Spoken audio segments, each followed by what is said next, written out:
Assalamualaikum warahmatullahi wabarakatuh. Halo semuanya, perkenalkan nama saya Laila Indah Pratiwi dari Ilmu Perikanan kelas 4A Universitas Sultan Ageng Tirtayasa. Kali ini saya akan membahas mengenai analisis SWOT yang bersumber dari skripsi dengan judul Analisis Kelayakan Usaha dan Strategi Pengembangan Usaha Perikanan Full Strain One Boat System di daerah perairan Muncar karya Dwi Yosi Agustin. Nah, untuk lebih lengkapnya, mari disimak videonya. Strategi pengembangan Full Strain One Boat System di perairan Muncar dilakukan dengan menggunakan analisis SWOT. Analisis SWOT disebut juga analisis situasi yang digolongkan ke dalam faktor lingkungan internal, yaitu kekuatan dan kelemahan, atau sering dikatakan dampak secara langsung, dan faktor lingkungan eksternal, yaitu peluang dan ancaman, atau sering dikatakan dampak secara tidak langsung. Kedua faktor tersebut memberikan dampak positif yang berasal dari peluang dan kekuatan, serta dampak negatif yang berasal dari ancaman dan kelemahan. Proses penggunaan analisis SWOT menghendaki adanya suatu survei internal tentang strength atau kekuatan dan weakness atau kelemahan, serta survei eksternal atas opportunities atau peluang dan threats atau ancaman. Dari faktor-faktor yang terdapat pada analisis SWOT, dibuat matriks internal factors analysis summary atau IFAS dan juga external factors analysis summary atau IFAS. Langkah selanjutnya yaitu membuat matriks SWOT. Matriks ini merupakan analisis yang digunakan untuk mengetahui kekuatan, kelemahan, peluang, dan ancaman yang dihadapi oleh subjek untuk mencapai tujuannya. Setelah menentukan matriks SWOT, kemudian tentukan matriks grand strategi dengan menggambarkan analisa strategis yang sudah dirumuskan dalam kuadran. Selanjutnya, kita identifikasi faktor-faktor internal dan faktor-faktor eksternal yang mempengaruhi pengembangan perikanan Full Strain One Boat System di perairan Muncar. Yang pertama, faktor internal. Faktor internal meliputi kekuatan dan kelemahan. Adapun kekuatan perikanan Full Strain One Boat System di perairan Muncar antara lain. Yang pertama, pengaruh ketersediaan teknologi penangkapan dalam menunjang keberhasilan operasi. Yang kedua, sistem kekeluargaan yang kuat dalam rumah tangga perikanan. Lalu yang ketiga, penguasaan teknik penangkapan.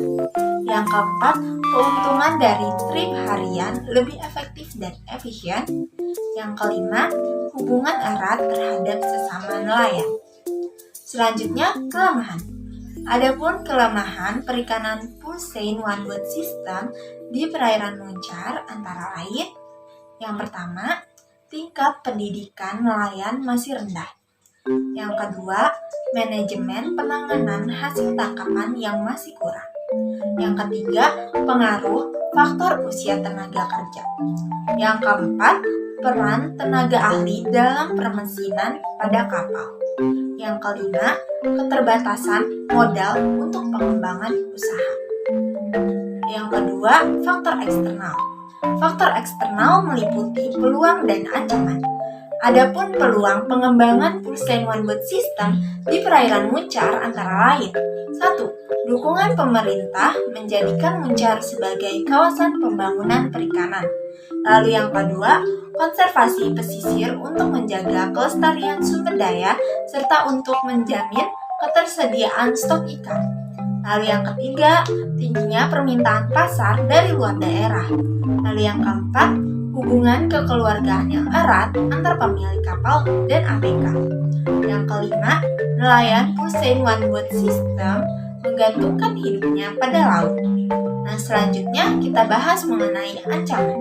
Adapun ancaman perikanan Full Strain One Boat System di perairan Muncar, diantaranya yang pertama ada overfishing di perairan Muncar. Lalu yang kedua, fasilitas dan manajemen UPT yang kurang mendukung. Nah, yang ketiga, siklus musim terhadap hasil tangkapan.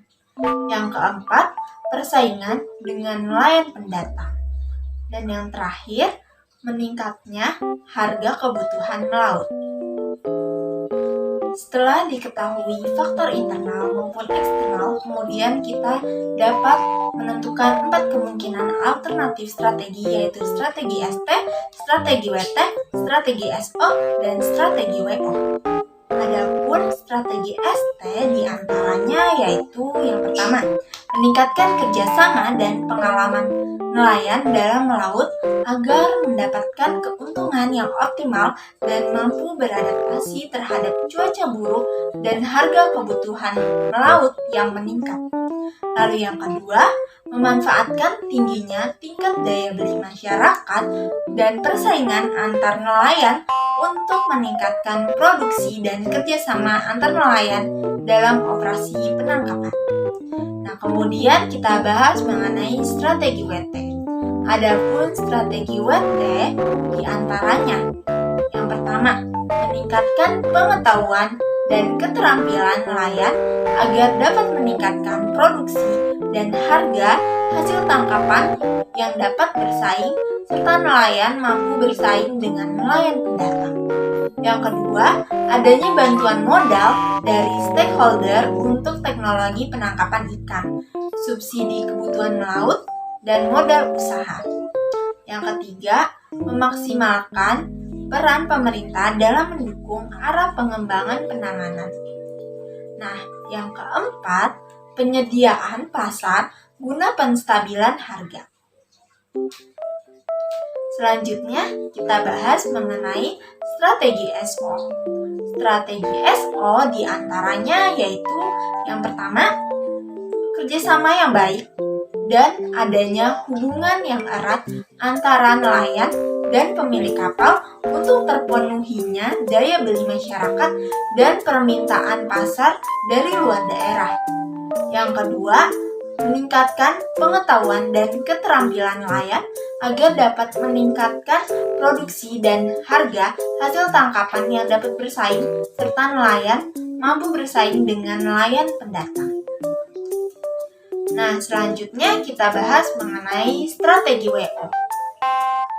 Adapun strategi WO yaitu diantaranya 1. Meningkatkan fungsi manajemen penanganan hasil tangkapan melalui pemanfaatan fasilitas fungsional pelabuhan. Yang kedua, intensifikasi peran pemerintah dalam proses pengembangan kawasan Muncar dalam pengembangannya.